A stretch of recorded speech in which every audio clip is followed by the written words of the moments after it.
this problem, we're using a graphing utility, and we're going to graph the line y equals mx with different values of m, starting with y equals 0.5x, and then y equals 1x, y equals 2x, and y equals 4x.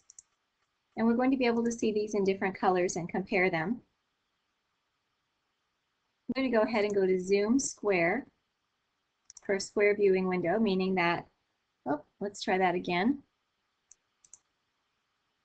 The square viewing window means that we're going to have equally spaced points on the x and y axis. So let's take a look.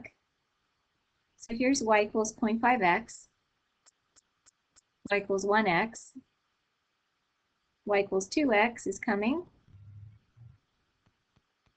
and then y equals 4x. We can see that the one that rises most quickly is y equals 4.